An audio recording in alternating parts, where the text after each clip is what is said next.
Ayan guys, balik trabaho ulit tayo dahil natapos na yung rest din natin kahapon. Ayan, balik trabaho ulit tayo. Diyan guys ay magsasalang ako ng sinaing sa rice cooker. Sa rice cooker tayo magsasalang ngayon guys kasi nakabili na ng bagong rice cooker yung nanay nung alaga ko.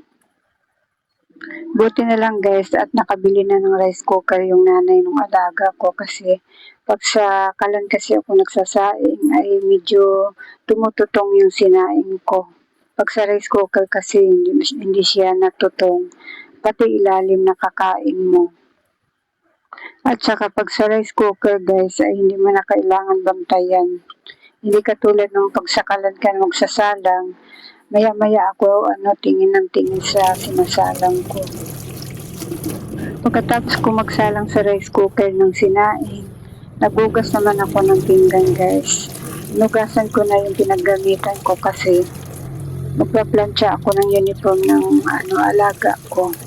Kasi mamaya pa ako maghuhugas ay hindi ako pwedeng magbasa ng kamay dahil namamalansya nga ako.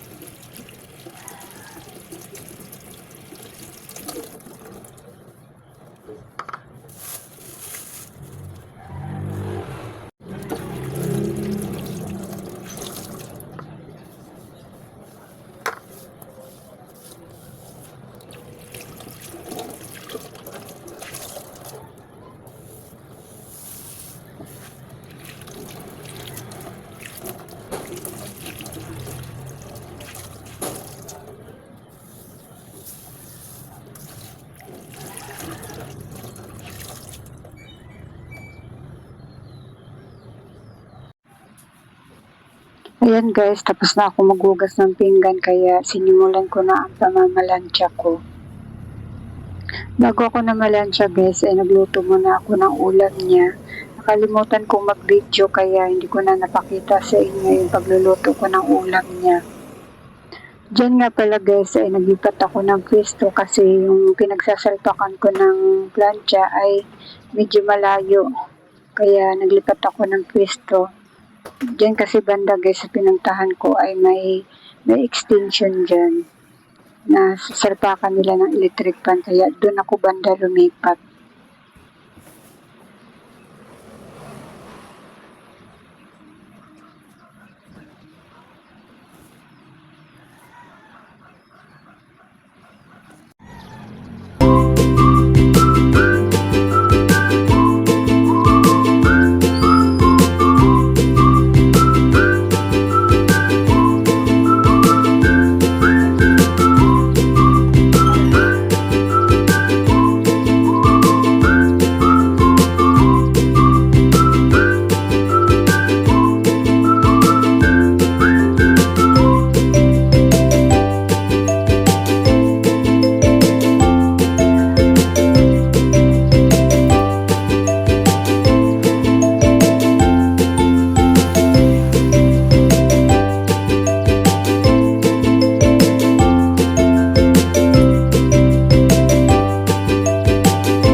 Pagkatapos ko magplancha guys, ay sakto namang tapos na maligo yung alaga ko.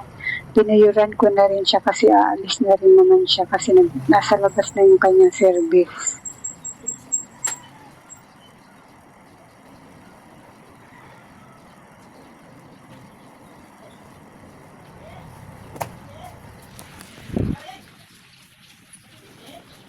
Ayan guys, nakaalis na yung aking alaga. Ako'y uuwi na rin. Pero hahakutin ko muna tong aking ginamit na plancha at saka kabayo. Tapos may hugasan ako dito guys. Hindi ako pwedeng magbasa ng kamay dahil kapaplansya ko lang. Mamaya ko na lang yan huhugasan. Pag uwi niya mamaya mga 2 PM. Uuwi siya ng hapon. Kaya mamaya ko na lang ito hugasan. Iuwi ko muna tong ibang guys. Kasi yung ulam niya, ilalagay ko pa sa rep namin. Tapos ito pa yung bitbitin ko.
Alam kasi ako ng damit ni damit ni Sam.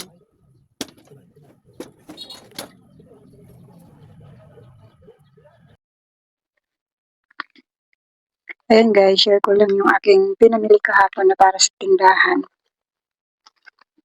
Kasi hindi ko to na isama kahapon sa in-upload ko.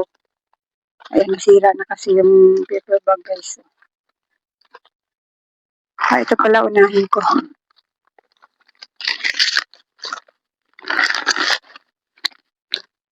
Ito, konti lang tong nasa isang paper bag na ito. Bumili ako ng isang balot na cream o isang tayo na seasoning kasi mabenta sa akin to. Tapos, isang malaki, isang maliit. Tapos, yung asukal ko ay kalahating didi at kalahating white. Kasi may naghahanap din kasi ng white. Kaya bumili ako. Madalas kasi binibili ko guys ay yung didi lang. Ngayon, lagi kasi nabili sa akin yung pamangkin ng pamangkin ng asawa ko. Ang hanap niya ay yung white, kaya bumili na ako ng white. Ito naman, mga puro sabon, conditioner at saka shampoo. Bumili ako ng cream silk na kulay pink na twin. Bali, kalahating tayo lang binili ko kasi isang tao lang nabili sa akin ito. Tapos minsan-minsan pa siya nabili. Kaya kalahati lang binili ko. Itong cream silk na green, isang tayo binili ko. Kasi 2 tao yung nabili dito sa akin. Tapos, araw-araw pa nabili. Dove na shampoo, kulay pink. Ayan, isang tayo. Tapos, conditioner na Dove, isang tayo din. May presyon isa. Ariel, powder, 3, may pring isa. Ariel liquid, ayan, may pre din siyang isa. Bioderm na pink, 2. Tapos, kala na bar, isang bar.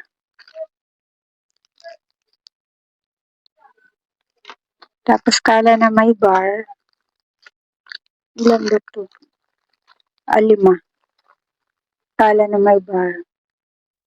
May powder at saka bar. Ayan, 5. todo tipid, 4 lang. Meron pa ako dun todo tipid, kaya 4 lang yung binili ko. Tapos Sunrox na maliit, kulay red, 2. Ayan, yan lang yung napamili ko guys. Ayan guys, yan lang yung napamili ko guys. So, 1,000 na yan. Mahigit. Yan lang, 1,000 na mahigit yan. Ayan guys, mag-unboxing ako guys ng isang parcel lang. Matagal na ito dumating guys, ngayon ko lang siya bubuksan. Para ito sa kalan.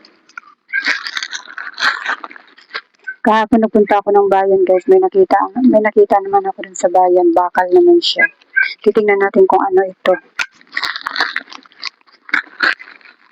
Dapat talaga na lang ako sa bayan bumili guys, kasi mas gusto ko yung nakita ko kahapon sa bayan na bakal siya.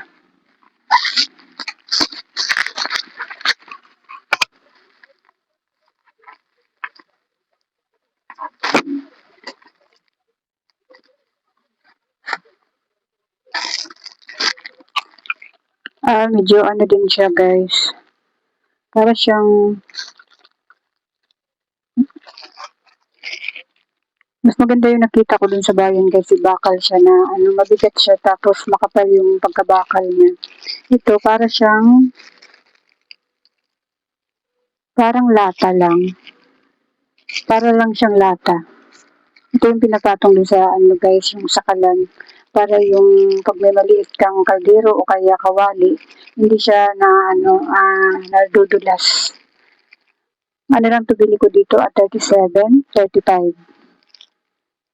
Pero pag nakapunta uli ako ng bayan guys, yung bibiling ko yung nakita ko kahapon na bakal kasi parang mas gusto ko yun.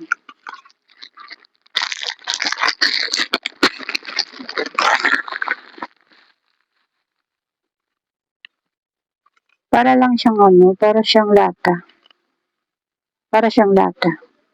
Yung nakita ko dun sa bayan guys kahapon ay medyo malaki ng konti dito. Pero mas gusto ko yun kasi bakal talaga siya. Ayun guys, subukan natin sa kalan guys. May kawali kasi akong maliit guys. Pag sinalang ko, laging nadudulas na tagilid. Kaya nung nakita ko to sa online, bumili ako. Pero kahapon kasi napunta ako dun sa pamilihan ng mga gamit. May nakita ako dun, bakal siya na mabigat. Pero subukan muna natin ito guys.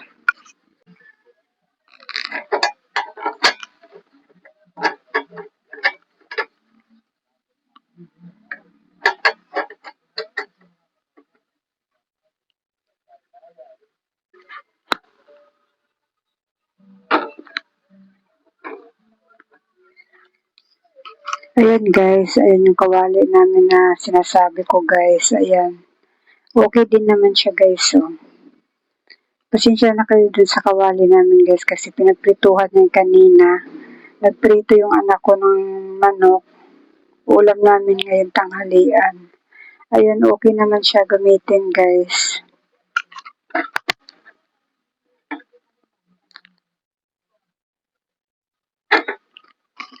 Hindi naman siya nagalaw. Ayan, hindi na nagalaw yung kawali ko. Hindi katulad ng dati na paano siya, dumudulas-dulas siya. Nakakatakot gamitin kasi baka mamaya magsilab yung kalan. Pero ngayon okay na siya.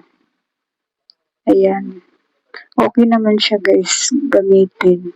Pero mas gusto ko yung yung nakita ko kahapon sa pamilihan na bakal. Pero ayos din naman tong dumating. Ayos din naman tong dumating sa amin. Pwede rin yan sa kahit hindi mo natanggalin. Kahit kaldero yung isasalang mo dyan.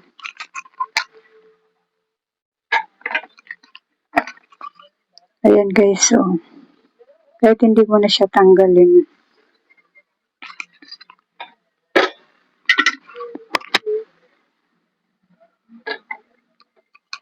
Nasa 35 lang bili ko dyan guys. Kala?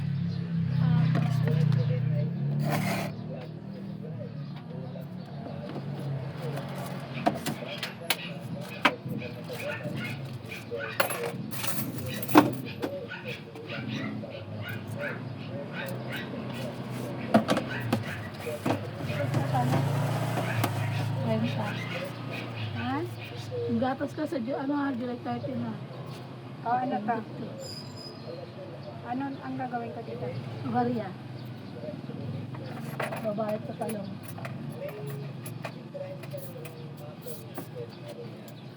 Ito lang ito. Kaya wala.